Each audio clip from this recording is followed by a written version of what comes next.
وجود خوان بتزير على الدكة هيسبب ضغط لعيبة الأهلي كابوس، إن هو هينزل مش هينزل، طب هينزل إمتى، طب مين هيوقف له، مين هيستعد له، طب أنا دلوقتي بدنيا واقع. مع المفاجأة الكبرى، خوان بتزيرة بنسبة 70% جاهز لمباراة الأهلي اللي هي بكرة إن شاء الله. قبل ما نتكلم على أي تفاصيل فكركم باللايكات الكتير، وتنسوش تشتركوا في القناة، كومنتاتكم تحت. نادي الزمالك مقبل بكرة على نهائي السوبر المصري. النادي الأهلي خايف، النادي الأهلي مرعوب، جمهور النادي الأهلي خايف وده واضح عليهم جدا.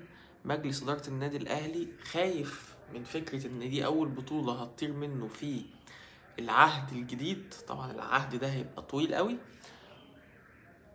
ومع ذلك جمهور الزمالك عنده جزء من الطمأنينة أو جزء من الإحساس إن هو على الأقل هيلعب ماتش كويس مع كابتن أحمد عبد الرؤوف. طيب إيه الأصح؟ الأصح إن إحنا نكون خايفين خوف صحي، مش خايفين خوف من النادي الأهلي، ده المنطقي. لكن الأهلي خايف على نفسه بشكل كبير جدا، وفي نفس الوقت هو عارف إن مستواه وحش وسيء، وإن هو عدى سيراميكا. طبعا عارفين عدى سيراميكا إزاي، ويعني الكباتن جم عملوا اللي عليهم ورجعوا تاني مصر. ولما نشوف إيه بقى اللي هيحصل في ماتش النهائي، الزمالك مستعد للنادي الأهلي بالقايمة بتاعته زي ما هي اللي خدها، لكن لحد دلوقتي لسه ما خدش القرار النهائي اللي هو هيطلع كمان شوية بمشاركة خوان بتزيرة ولا لا. خوان بتزيرة الراجل بيطلب كل يوم من كابتن احمد عبد الرؤوف ان هو يشارك، وهو شايف نفسه انه جاهز. الجهاز الطبي بيقول ان هو ممكن، بس يعني عارفين انتوا اللي هو ايه، بس يعني مش اصح وخطر عليك والكلام ده كله، لازم تاخد فترة راحة اكتر. طب ما انت لو لعبت فيها ريسك شوية، افرض حد دخل عليك دخلة قوية وبتاع. في نفس الوقت يعني توقعوا مفيش لاعب في مصر او مفيش لاعب في الدوري المصري كان ماسك خوان بتزيرة غير لما هراه ضرب، واولهم احمد نبيل كوكا. طبعا نبيل كوكا مش هيتوصل، لو شاف خوان بتزيرة مش هيتوصل. طيب اللي انا شايفه من وجهة نظري ان خوان بتزيرة كابوس لكل اهلاوي، خوان بتزيرة كابوس لكل اهلاوي. فخوان بتزيرة لازم يكون موجود، ممكن ما يلعبش اساسي. وجوده على الدكة في حد ذاته هيسبب قلق اكتر من وجوده في الملعب. هتقولي ازاي؟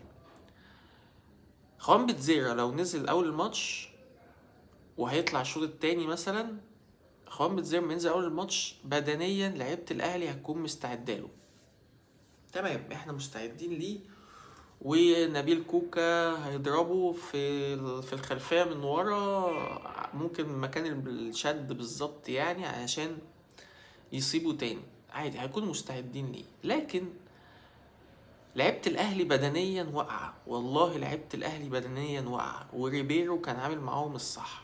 لعبة الزمالك بدنيا أحسن شوية، والدليل إن احنا لعبنا بيراميدز وكنا واقفين معاهم ند بالند. لكن لعبة الزمالك فنيا لسه ما حصلش ما بينهم كونكشن جيد. يعني كابتن أحمد عبد الرؤوف بيحاول على قد ما بيقدر، ولما بيلاقي إن في الربط ده سيء ما بين لعيبه ولعيبه تانية، والفرق اللي قدامنا سواء بيراميدز او طلائع الجيش هيقدروا يستغلوا ده، يقوم عامل الحل السريع وان هو يغير وجهة نظره في الملعب ويحلها جوه الملعب. ودي ميزة كبيرة جدا موجودة في كابتن احمد عبد الرؤوف. طيب انت دلوقتي حمل ان تضيع لاعب في اول الماتش؟ لا، لكن وجود خوان بتزير على الدكة هيسبب ضغط لعيبة الاهلي كابوس، ان هو هينزل مش هينزل، طب هينزل امتى، طب مين هيوقف له، مين هيستعد له، طب انا دلوقتي بدنيا واقع، طب انا دلوقتي هستعد له ازاي. هيخلي نفسيا لعبة نفسيا على لعيبة الاهلي ضغط كبير، هيسبب ضغط نفسي كبير على لعيبة الاهلي وهو قاعد على الدكة، مش وهو في الملعب. وهو في الملعب هيكون جاهزين ليه، هيكونوا جاهزين ليه.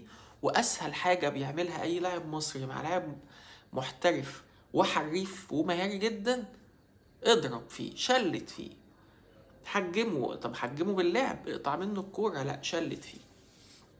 ودي وجهة نظري، ودي الأقرب اللي هيستخدمها كابتن أحمد عبد الرؤوف. كابتن أحمد عبد الرؤوف ممكن ما يلعبش خنبة زيرة أصلا طول ال90 دقيقة، لكن هياخده على الدكة كنوع من اللي هو ضغط على لعيبة النادي الأهلي إن هو ممكن ينزل في أي لحظة. طيب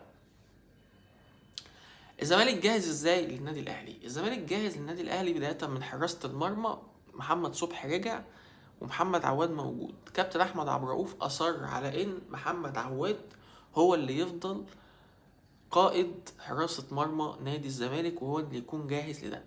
طيب الدفاع هو لسه مستقر على محمود الونش ومحمد اسماعيل، وانسى حسام عبد المجيد مع كابتن احمد عبد الرؤوف. فاكرين لما المكواجي اللي كان ماسكنا يانك فريرا لما قالك انسى سيف الدين الجزيري وانسى شيكو بنزا وبتاع، كابتن احمد عبد الرؤوف مش هيطلع يقولك انسى فلان، هو خد القرار على طول، انسى حسام عبد المجيد. هو كابتن احمد عبد الرؤوف شايف ان حسام عبد المجيد عنده اخطاء كبيره المفروض ان هو يتعلم منها، لكن هو حسام عبد المجيد مصر على هذه الاخطاء. حسام عبد المجيد مدافع جيد، لكن في نفس الوقت مصر على هذه الاخطاء، ما بيتعلمش بسهوله او بسرعه. طيب وفي نفس الوقت اخوه عمال يلف على القنوات ويقول لك مصادر مقربه، ما فيش مصادر مقربه غير اخوه، ان حسام عبد المجيد هيمشي في يناير، ان جاي له عرض في يناير كبير، ان النادي الاهلي قعد معاهم وكل الكلام ده. طب يا عم ايه زيزو جديد يعني؟ طيب الباشا في عقده 2 سنين، زيزو كان في اخر عقده 6 شهور، وقعد ال6 شهور وايه نحس فيهم، يقعد ال2 سنين، ما بهزرش، خليه يقعد سنة وبعد كده بيعه. بيعه في يناير الجاي، هنستفاد بيه، هندفع بيه اي حاجة. مش انتوا بتقولوا لعيبة الزمالك عليها دين على الحلاقين؟ يا عم هندفع بفلوس حسام عبد المجيد الحلاقين، محمد السيد ندفع بيهم اي حاجة تانية عادي.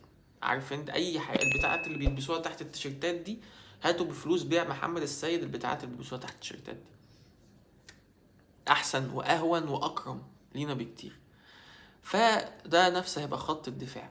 باك يمين طبعا هو عمر جابر، وباك شمال هيبقى محمود بن طايق او احمد فتوح. لكن انا بس كابتن عمر جابر انا بحبه جدا جدا، لكن لازم الباك اليمين بتاع نادي الزمالك يكون مبتكر او يكون قوي زي الباك الشمال عندنا. الجبهة الشمال بتاعتنا بتاعت فتوح وبن طايق، يعني ويلكم باك يا فتوح والله، بس يعني نتمنى ان يكون دي اخر مرة تطلع عينينا فيها. عمر جابر بيعمل اللي هو البيزك، اللي هو يرجع في الدفاع لو في هجمة يروح عشان يعمل عرضية، يعني البيزك بتاع الباك اليمين. كابتن عمر جابر لما كان مع جيزفالدو فيريرا، البروفيسور فيريرا مش المجنون اللي كان ماسكنا، كان بيدخل في الوسط، كان بيروح بيبدل بيشوط من بعيد، يعني كان مبتكر، كان في اعلى درجات، وخد احسن لاعب في مصر ساعتها. فكابتن عمر جابر انت عندك الفرصه ان انت تكون مبتكر قصاد الاهلي، والله سهل جدا ان انت تكون مبتكر قصاد الاهلي. لعيبه الاهلي هتسمح لك بده، لعيبه الاهلي والله هتسمح لك بده. دفاع الاهلي انا ما شفتش اسهل منه في الاختراق كده، مفيش اسهل من دفاع الاهلي والله، هو والاسماعيلي والاتحاد في الدوري. طيب خط الوسط كابتن احمد عبد الرؤوف هيظل معتمد على احمد ربيعه في غياب دونجا طبعا، اللي شاف الماتش ودخل الامارات عادي وقعد واحتفل وكل حاجه، بس طبعا الناس مش هتجيب الكلام ده علشان يرضوا الجمهور الاحمر. احمد ربيعه ومحمد شحاته اللي كان عامل اداء هايل جدا قدام بيراميدز. محمد شحاته جاهز وهيلعب المباراه، وهيبقى قدامه يا ناصر ماهر يا عبد الله السعيد. هتقول لي يا يعني هو ناصر ماهر ممكن يطلع من ارض الملعب؟ اقول لك لا، انا افضل ان عبد الله السعيد ينزل الشوط الثاني بعد ما انت تكون يا كسبان يا متعادل، دي وجهة نظر. وتخلي ناصر ماهر في مكانه تحت رصيد الحربة. وينج اليمين طبعا احنا قلنا بزيرة ممكن ما يلعبش، وانا افضل ان هو ما يلعبش الشوط الاول. نحط المجنون ابن المجانين شيكو بنزا. هتقولي ليه؟ هقول لك شيكو بنزا مش هتستفاد منه في حاجة غير ان هو جتة. مش هتستفاد منه في حاجة غير ان هو جتة. نبيل كوكا هيخاف منه. نبيل كوكا هيخاف منه. فكرة بس ان هو ايه، زي الجمل وبيجري على الفاضي وهو جت. وممكن يديك باصة عدلة، ممكن. ناحية الشمال بنتايك، وانا افضل الجبهة بتاعت بنتايك وفتوح دي جدا جدا جدا، لان هما الاهلاوية فاكرين ان احنا زيزو هيعمل، زيزو هيسوي، زيزو مش عارف ايه. طيب نشوف زيزو مع بنتايك وفتوح هيبقوا عامل ازاي معاهم هو محمد هاني. انا ما بقلقش من محمد هاني على الاطلاق خالص. راس الحربة مفيش افضل من سيف الجزيري دلوقتي. عمرو ناصر صفقة فاشلة جدا. عداد دباغ لسه تقريبا مجاش من الدوري البلجيكي. فدي التشكيلة الأقرب لنادي الزمالك بكرة. الماتش الساعة 5:30. بقالنا كتير من وانا طفل ما شفتش ماتش أهلي وزمالك بيتلعب في الوقت ده، بس ده هيبقى 7:30 بتوقيت الإمارات. في النهاية بقول لكم تتوقعوا النتيجة هتبقى كام، ومين اللي هيكسب بيه كاس السوبر المصري، وإن شاء الله نطلع نحتفل مع بعض بفوز نادي الزمالك. ما تنسوش تعملوا لايك وشير وسبسكرايب وتفعلوا زر الجرس. اشوفكم على خير.